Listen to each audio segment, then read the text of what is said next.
After helping Abner secure another major deal, his friends invited him out to celebrate. At the private club, amidst the clinking of glasses, they couldn't help but express their envy over his capable and hardworking assistant. Amidst the flurry of compliments, someone suddenly asked, "Is Miss Leona still single? Could we be friends?" The question was blunt, and it caught me off guard. I looked up to see a handsome, refined face.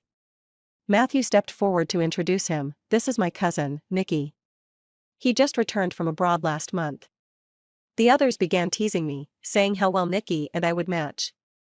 I smiled and nodded at Nicky, then glanced at Abner, who merely gave me a passing look without any reaction. Everyone seemed to think I needed Abner's permission to date, and they chimed in, "This is your personal matter. You don't need to ask Abner." "Abner, are you stopping Miss Leona from dating?" Nicky swirled his glass lightly and added, "Perhaps Mr. Abner is reluctant to let her go?" Abner exhaled a puff of smoke and replied nonchalantly, "Nonsense. Miss Leona is indeed single. If you're interested, feel free to pursue her." He then glanced at his friends who were egging him on. I wouldn't want to be accused of being a cold-hearted boss who ruins my employees' chances at love. His words extinguished the last flicker of hope I had been holding on to. It felt like a wisp of smoke dissipating into thin air. He even shot me a warning look, as if expecting me to make a scene. I picked up my glass, took a sip, and smiled gently at Nicky. "I am indeed single. What do you think of Nicky?" Matthew seemed eager to play matchmaker. I studied Nicky's face carefully and nodded, "Handsome." The group erupted into cheers, urging us to get together. "Could I have your phone number?" Nicky asked, his lips curving into a slight smile, his cool eyes glinting with amusement. "Of course," I replied. After exchanging contacts, I raised my glass to Nicky, downed the drink, and excused myself, claiming I felt dizzy from the alcohol. I headed to Abner's apartment, a spacious penthouse in the city center where he had reserved a room for me. Officially, it was to better assist him as his assistant, always on call. But in reality, we had been in a secret relationship for 5 years. He never publicly acknowledged me. I knew the gap between us was vast, so I worked tirelessly to prove myself, becoming his right-hand woman at work and taking care of him in every way possible. Even his mother praised me endlessly. I thought if I worked hard enough, he would eventually announce our relationship to the world.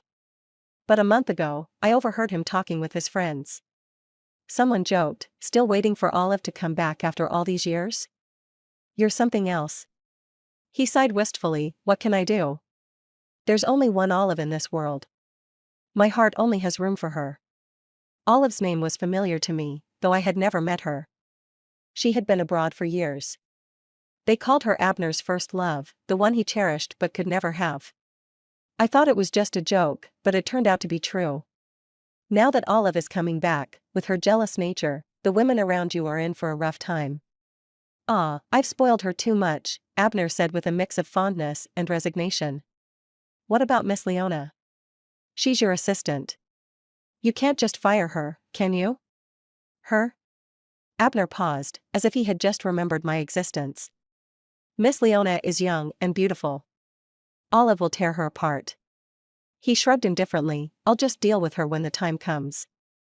Honestly, your assistant is great. She's not inferior to Olive. You've been together every day. Don't you have any feelings for her?" Abner's face twisted into a sneer. "What are you talking about? Comparing Leona to Olive?" His words felt like a dagger to my heart, and I was numb with pain.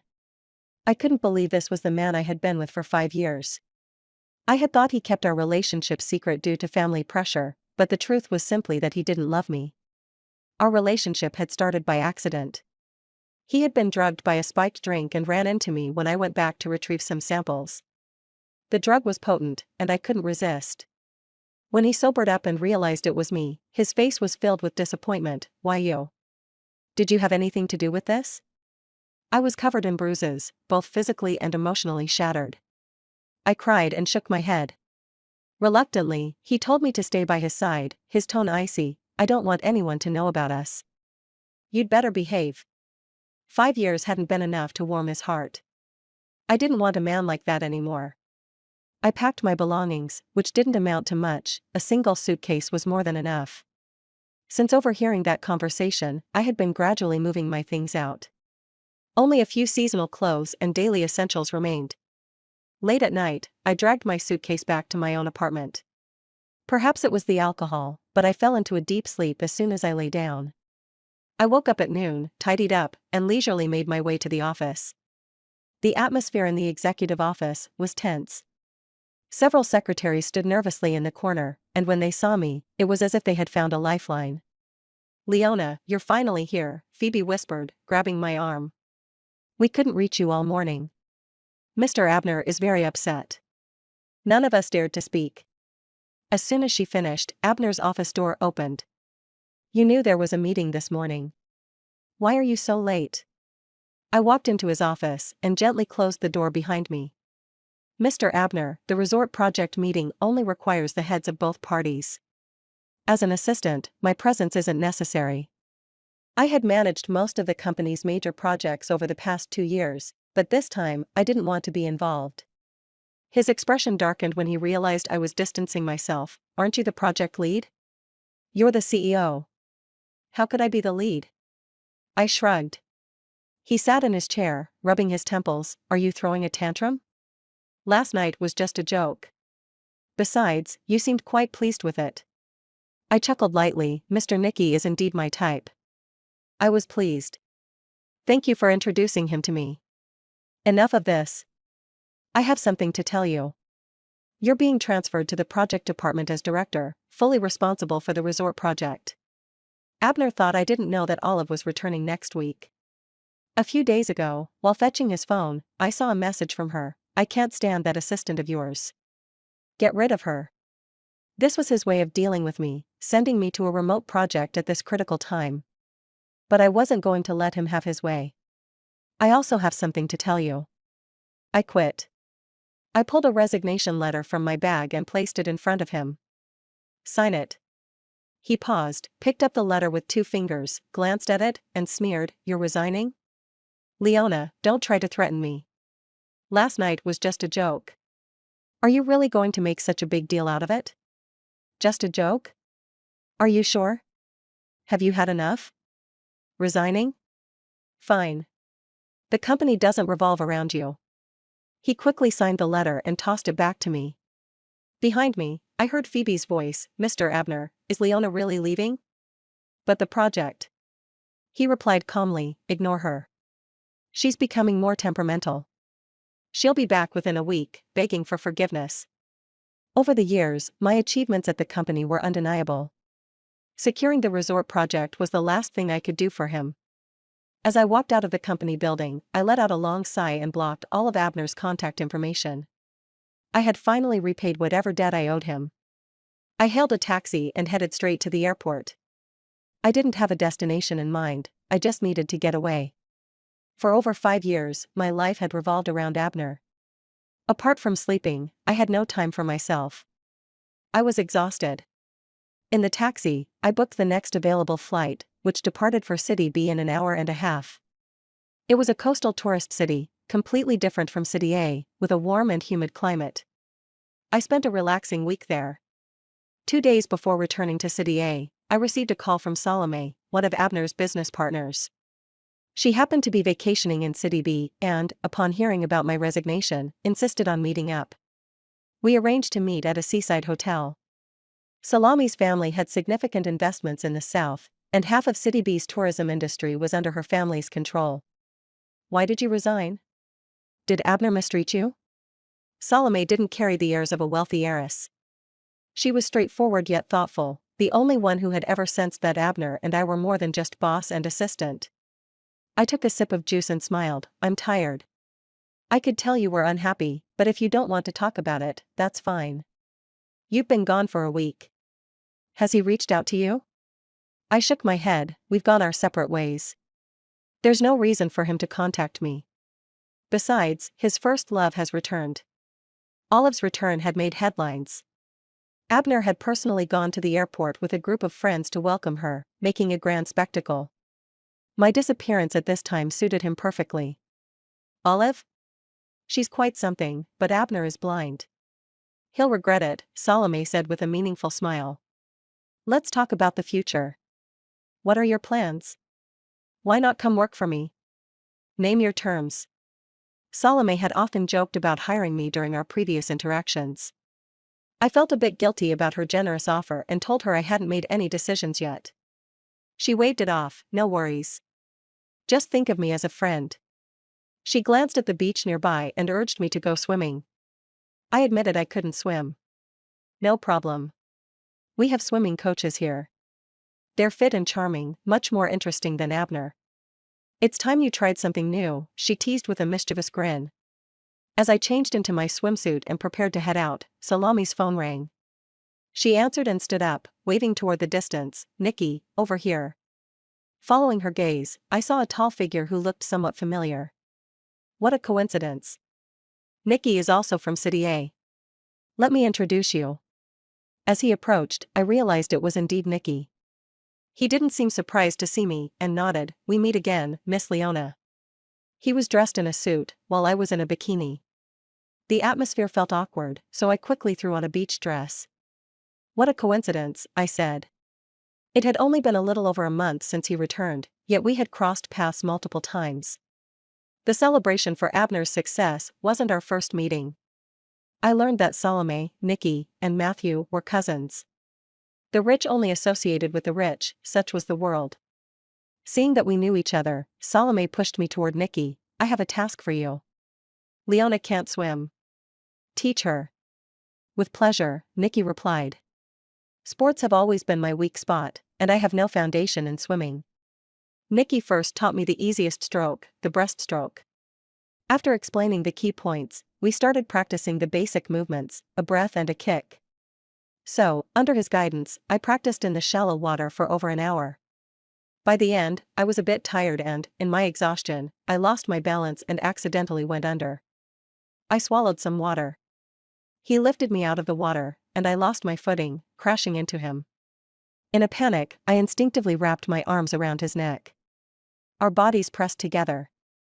My upper body was completely against his, and for a moment, time seemed to freeze. I could feel his warm breath on my neck. Leona. His voice was hoarse. I finally snapped back to reality and slid off of him, but I couldn't steady myself and fell backward. His long arms caught me, pulling me into his chest. My hands scrambled, and he let out a soft grunt. Once I was steady, I froze, staring at his bronzed chest, swallowing nervously. Looks like you're really thirsty. His voice held a teasing tone. I looked up and saw a smile playing at the corners of his lips. He was gazing down at me, his eyes gleaming with warmth. For a brief moment, I lost focus, caught in his gaze. His hand around my waist tightened, and then, without warning, he leaned down and kissed me. The kiss was gentle and long, and I could taste the cool mintiness of him on my lips. I don't know how long it lasted, but when he finally pulled away, he asked, "Can I be your boyfriend?" Nikki's voice was almost hypnotic. I gasped for air and pushed him away, but before I knew it, he had lifted me effortlessly in one arm and was walking toward the shore. Unconsciously, I tightened my grip around his neck. Salome had just crawled out of the water and caught sight of us. She immediately started snapping photos, walking closer with a teasing smile. This coach really does his job, huh? Carrying his students out of the water like that. My face turned red, and I struggled to escape from Nikki's embrace. He watched me with a soft smile, his eyes full of amusement. I've only ever taught you. Salome exaggeratedly sniffed the air, her gaze jumping back and forth between us. Why do I smell something flirty? At dinner, Salome received a video call from Abner, who insisted that I pick up. It turned out Salome had posted about our meetup on Instagram and shared a photo of Nikki and me. Back in City A, they were hosting an event for Olive's return at a hotel. They had already taken their seats, waiting for the guest of honor to arrive. Payne had seen the post on Salome's Instagram, noticed Nikki holding me, and showed it to everyone. Wait a second, isn't that Leona Nikki's holding? I was wondering where she disappeared to. Looks like she's busy dating. Matthew said proudly. Didn't I tell you? I knew they'd be perfect together from the moment I saw them. Of course, I have to thank Abner for finally letting his subordinate find a partner. While they were all chatting, Abner, who had been in a good mood earlier, suddenly darkened his expression and slammed his fist on the table. Enough with the noise. Everyone froze, confused, and after a pause, they started trying to console him. Leona hasn't been around the office lately, you must be exhausted, right? Don't get angry, once Nikki comes back, he and Leona will definitely thank you, Abner. She's in her prime years for love. She deserves a break. Who knows, maybe she'll be Nikki's wife soon. With her around, you can collaborate with Nikki for your company. It's a good thing. Enough. Hearing this, Abner became even more frustrated, sharply cutting them off. Matthew couldn't help but ask. What's going on? You were just fine earlier. Abner seemed to realize his outburst, paused, then sneered. Her? Nikki could never be interested in her.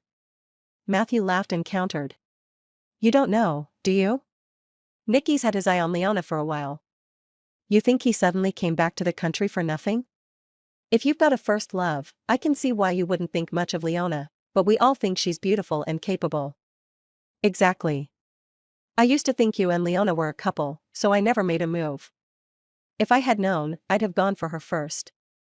Pain slapped his thigh and sighed. Shut up. Abner's face was as dark as a pot bottom now. They're never going to be together. Leona wouldn't want that. His tone was certain. Why not? She's already in love with someone else. She's stubborn, and she'll never end up with Nikki. Matthew scratched his head, still confused. But in the photos, they look so sweet together. It looks like they've already confirmed their relationship. I'll ask Nikki about it later. Abner's irritation only deepened as he saw his friend's questioning expressions. He pulled out his phone and started dialing, but every time, it said the line was busy. Leona won't answer your call? What's going on? Did you two have a fight? His expression began to show hints of panic as he switched to text and sent a message. But when the message was sent, it showed as blocked. She blocked me? He laughed in frustration, opening Salami's Instagram page. Staring at the photo of Nikki and me, his fists clenched tightly. Leona, Abner said he can't reach you, so he wants you to answer this video call.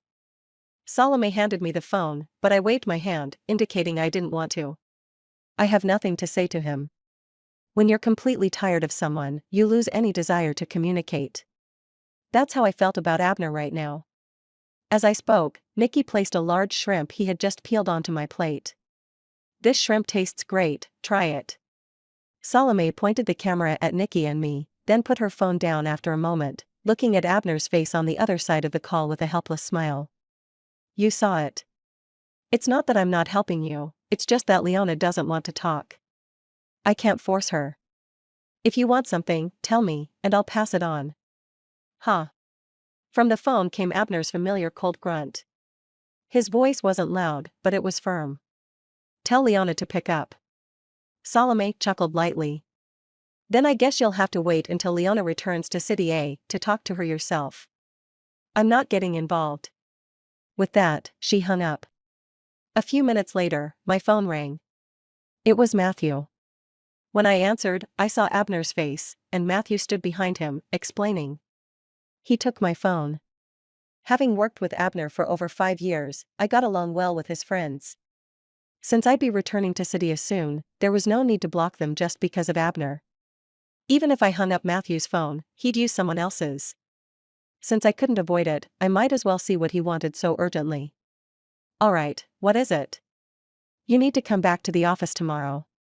If not, don't think about returning ever again. He probably thought I was just venting when I talked about resigning. I thought I made it clear that I've already quit. At my words, his eyelids flickered slightly. His expression remained calm, but his brow furrowed. His gaze was cold, like he was trying to burn a hole through me. Abner usually controlled his emotions well, especially in public, and never lost his temper. Others praised him for being gentlemanly and approachable. After a long silence, he finally spoke. My family's taken care of you all these years, and this is how you repay us? And as for your relationship with Nikki, don't you think you should explain it to me? I smiled at him. Mr. Abner, you're no longer my boss. My personal matters aren't something I need to report to you, right? My personal matters? His voice still held no emotion, but he emphasized the words, and I could feel the storm brewing. He was genuinely angry now. But why should I care? Stop playing these childish games, Leona. Don't think that picking any random guy will get a rise out of me. Seeing that I remained indifferent, he exhaled a puff of smoke slowly. Don't tell me you've already fallen for Nikki after just a week?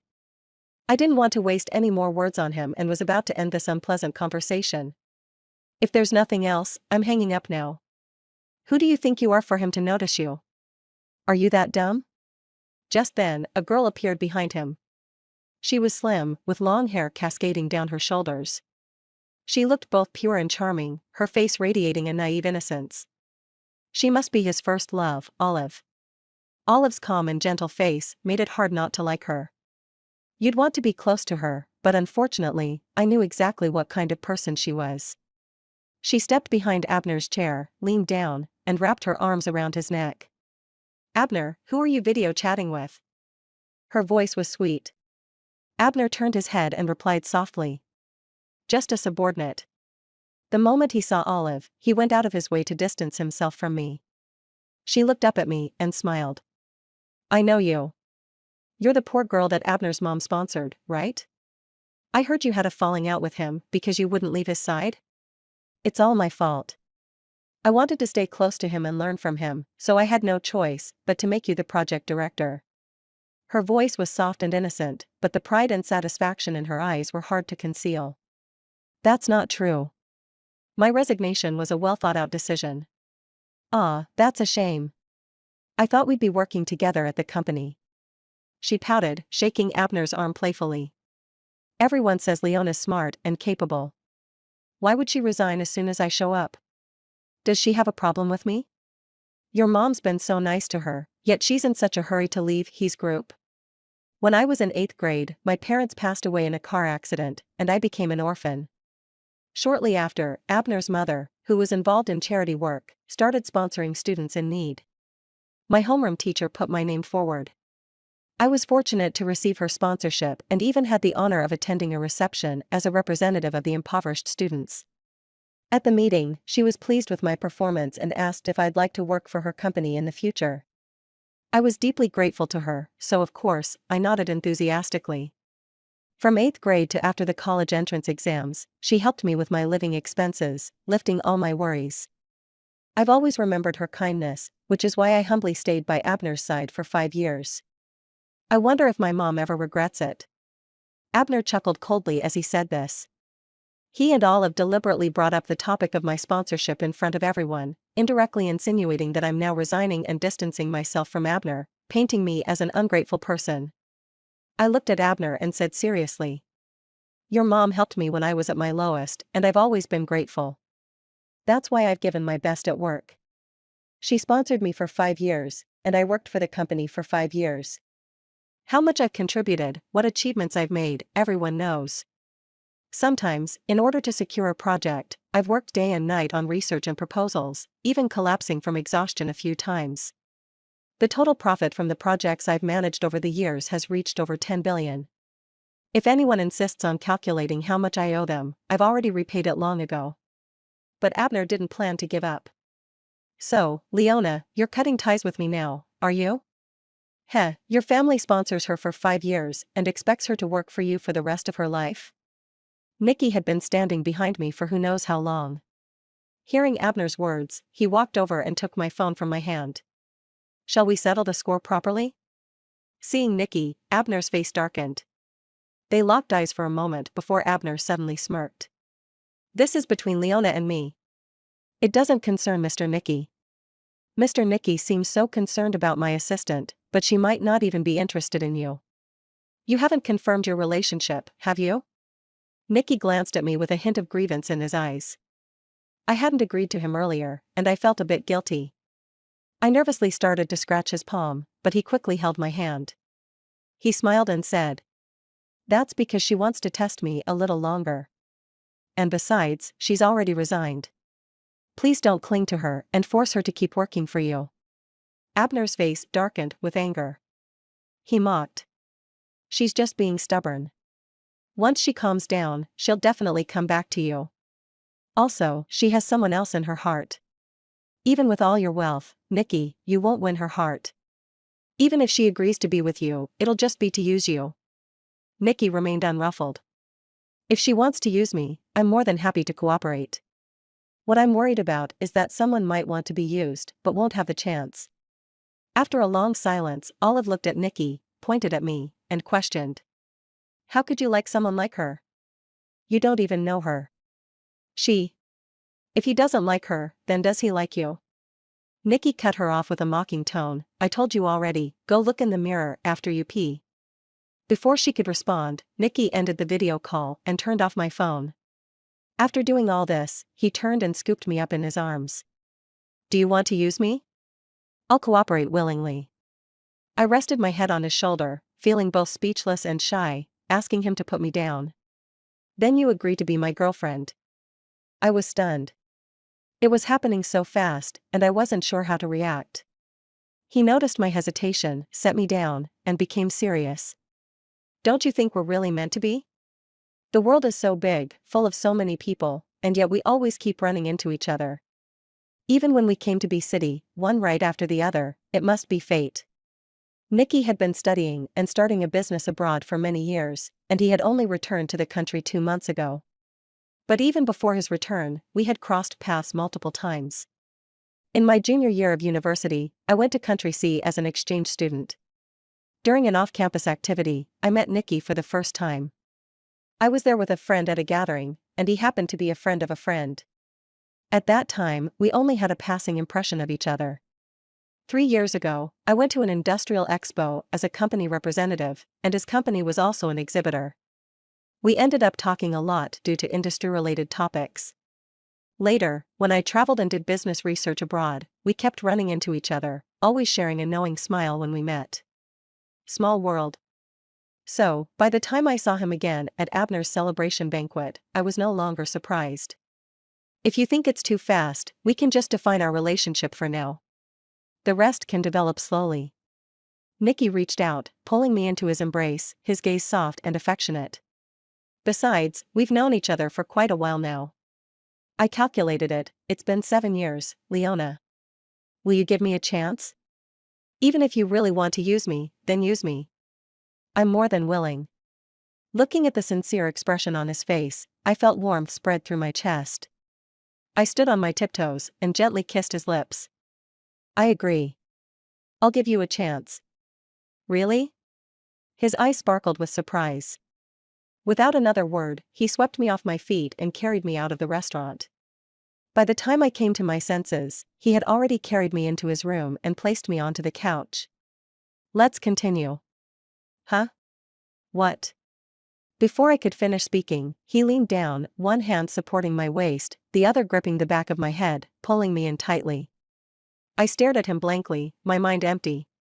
His lips met mine, gently at first, then deepening. I forgot to think, forgot everything, and instinctively responded, my hands finding their way to his shoulders, pulling myself closer, tighter. The lights were off, and the room was eerily quiet. The only sounds in the vast space were our heartbeats and shallow, breathy sighs. Naturally, things progressed. When the light turned on, the couch was a mess, the cushions deeply indented in one spot. Nikki carried me to the backyard pool.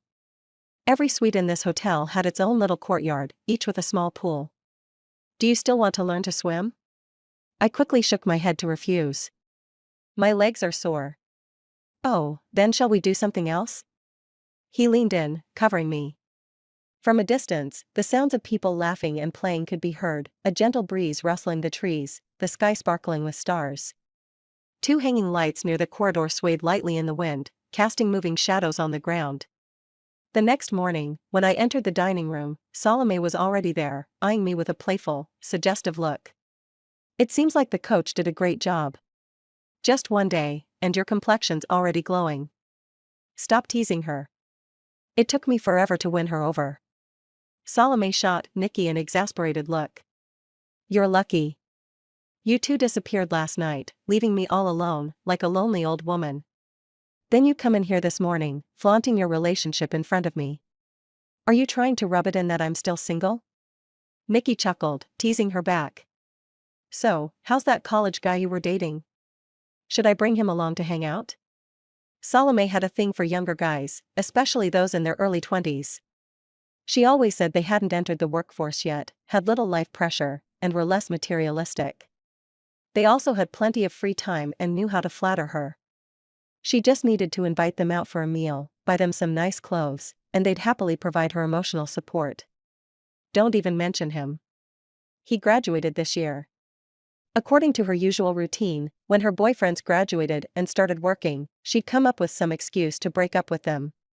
He got into a company on his own, but when I said we should break up, he refused, even saying he wanted to earn money to support me. Can you believe it? So, have you two broken up?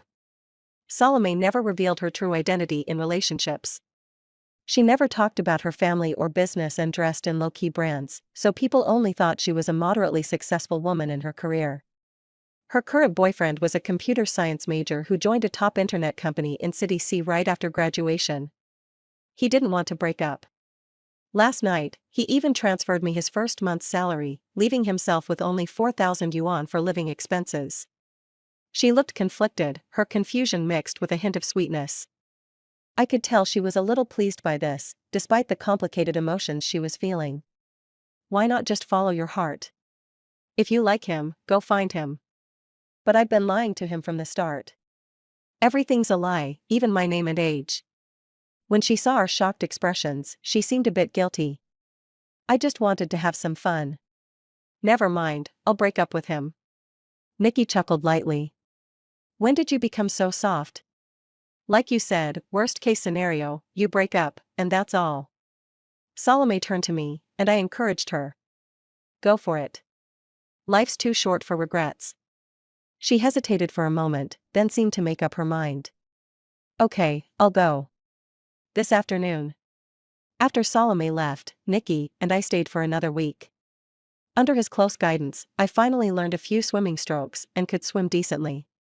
After we left City B, we didn't go back to City A immediately.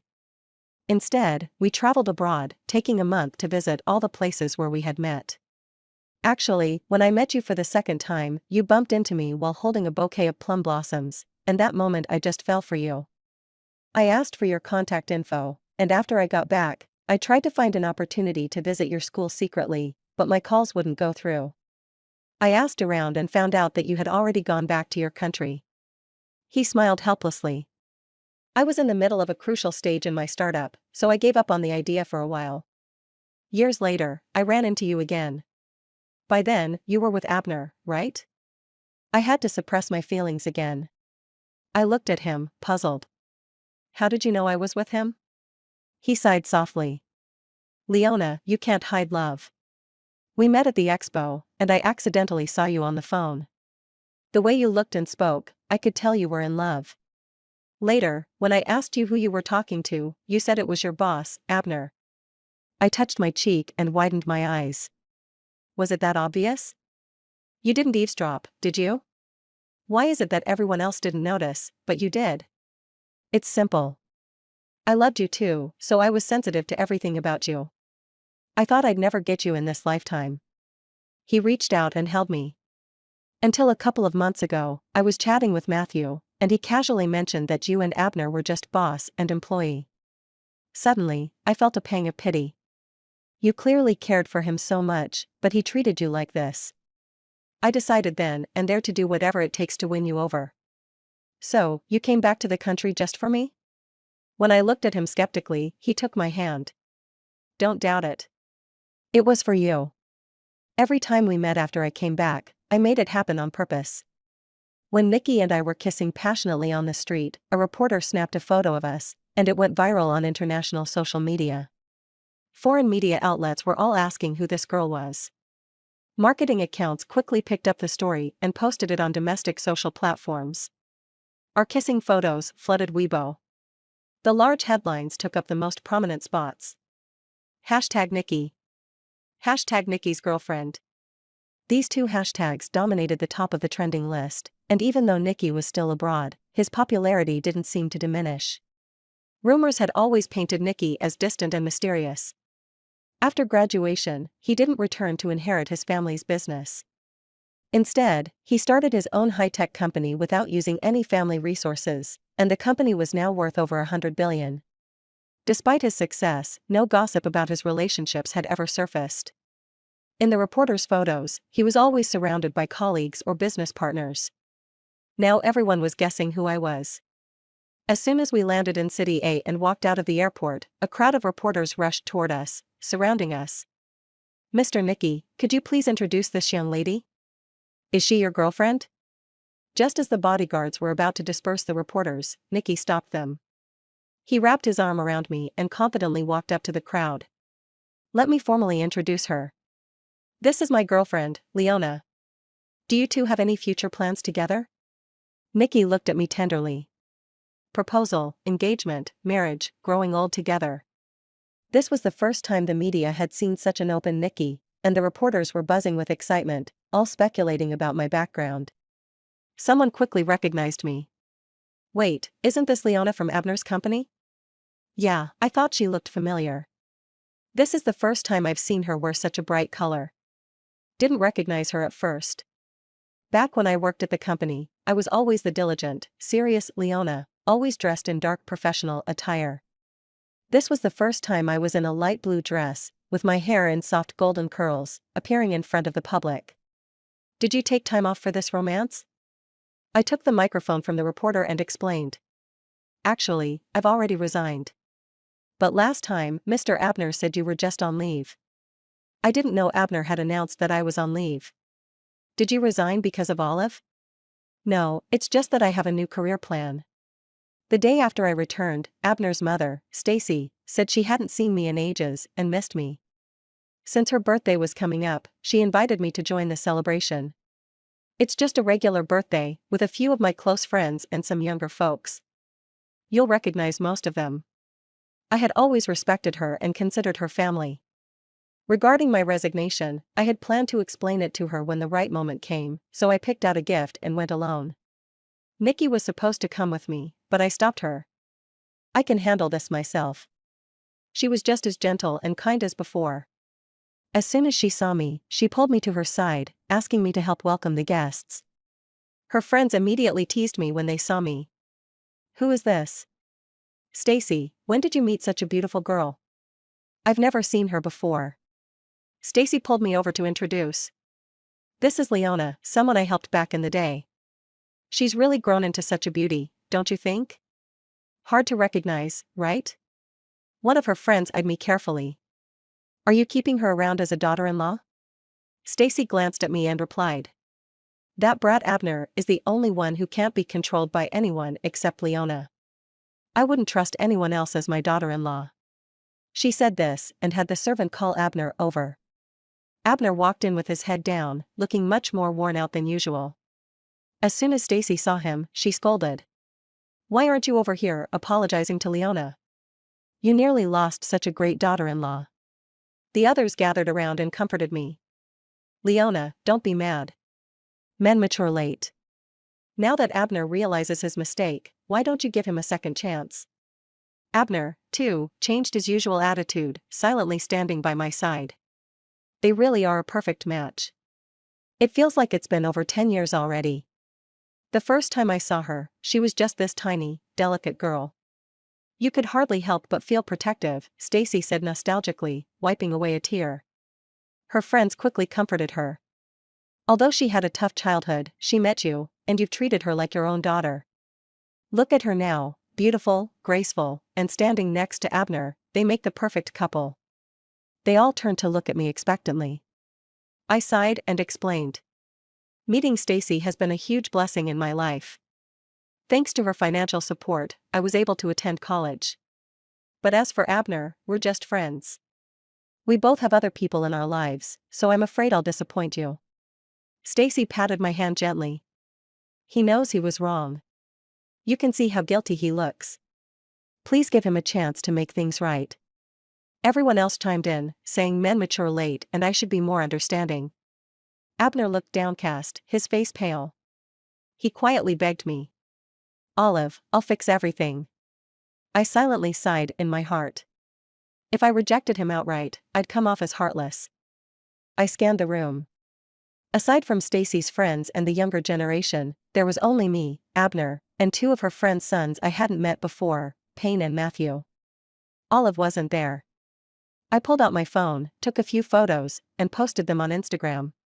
Soon enough, Olive, dressed in a luxurious high-end dress, arrived at the scene. "Stacy, why didn't you invite me to your birthday? I feel embarrassed to show up without a gift." Stacy's face darkened as she looked at Abner. "Did you invite her?" Abner shook his head in confusion. Stacy lowered her voice.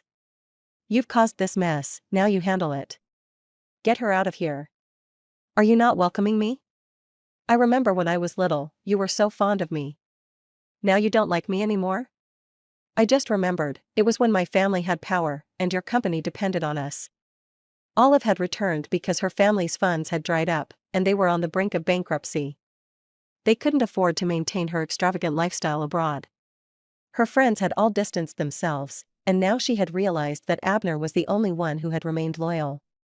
Abner and his family were her last hope, so she'd been keeping an eye on my social media accounts, worried I might reconcile with him.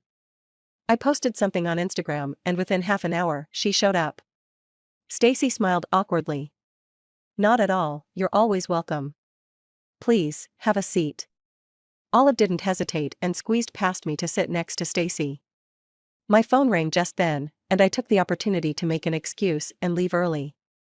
Later, I heard that Olive had had a huge argument with Stacy, and Abner, drowning his sorrows in alcohol, ended up in the hospital. Stacy called me in tears, begging me to visit him. "Abner's in critical condition.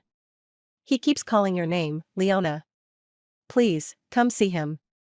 When I picked up the phone, Nicky was right next to me, resting his arm around my shoulders. "Go ahead, I'll come with you." He didn't want me to carry the burden of being seen as heartless. On the way, I learned from Matthew that Abner had fought with Olive again that day. After a heavy drinking session, Abner had wanted to break up, and Olive had thrown a bottle at him. He was bleeding from his head, and there was blood coming out of his mouth. When Nicky and I arrived at the hospital, he had already come out of surgery. The doctor said that he was no longer in danger and had regained consciousness. He had a concussion and a deep cut on his head that required 8 stitches. Additionally, there was some serious stomach bleeding, and he would need long-term care. Abner insisted on seeing me. When I went in, his head was wrapped in bandages, and he looked exhausted. He was quietly lying there, almost like a soulless mummy. As soon as he saw me, a flicker of surprise appeared in his dull eyes, and he reached out to grab my hand. "Leona, I knew you wouldn't just leave me." I stepped back a little, pulling away from him. "Leona?" There was confusion in his gaze. "Stacy is really worried about you. I heard you were looking for me?" "I was wrong. Let's make up. Come back to me." I shook my head. "Sorry, I'm already with someone I love very much." I glanced towards the door, where Nicky was leaning against the wall, looking straight at me. "It's impossible. I don't believe it. You're just pretending, right? It has to be that way. Leona, you're just getting back at me, aren't you?" His emotions suddenly escalated, and he grabbed my hand, pulling me towards him. The people standing outside heard the commotion and rushed in. When Abner saw Nicky, he became even more agitated, pointing at him and asking me, "You don't love him, right? You two are just putting on an act, aren't you? I know you love me. You're my girlfriend, and I won't let you be with another man." Matthew and Payne were completely confused. "Are you out of your mind? Your girlfriend is Olive, and Leona is Nicky's girlfriend. Didn't you introduce Leona to him as his girlfriend?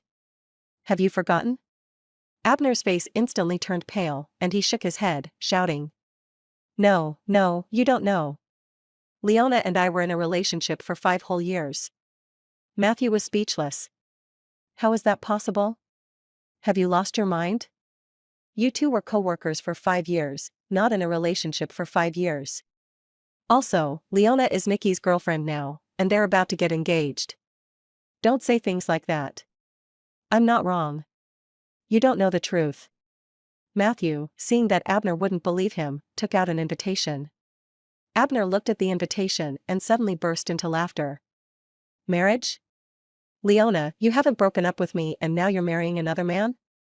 How could you do this to me?" His grip on his wrist tightened, and Nicky rushed over, prying his fingers off.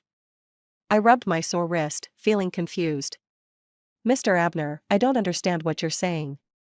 Did we ever date? I looked at the others, and Payne sighed. His brain probably hasn't fully recovered yet. Haha, we never dated? Abner smiled bitterly. As he kept laughing, tears suddenly fell from his eyes. Yeah, it's my own fault. After that, Abner faded out of my life. I heard that he often went to the hospital for rehabilitation. As for Olive, I heard they had completely broken up. Her family went bankrupt, owing a huge sum to the bank. They took everything, her house, her car, her luxury items, and Olive left the city with only a few belongings. No one knows where she went. On our wedding day, he sent over a green jade bracelet. I clearly remember that this bracelet was a family heirloom from his side. I had seen it in his safe once, and though I didn't understand the value of jade, I thought it looked nice and picked it up. He snatched it away from me immediately. Don't touch it. If you break it, you won't be able to pay for it. I'll give it to my wife someday. His protective glare was something I could never forget. Salome came to the wedding with her new boyfriend. When she saw the bracelet, she sighed and said, "Now he's being generous, but what's the point?" When Nicky found out the bracelet was from Abner, he playfully demanded I return it immediately.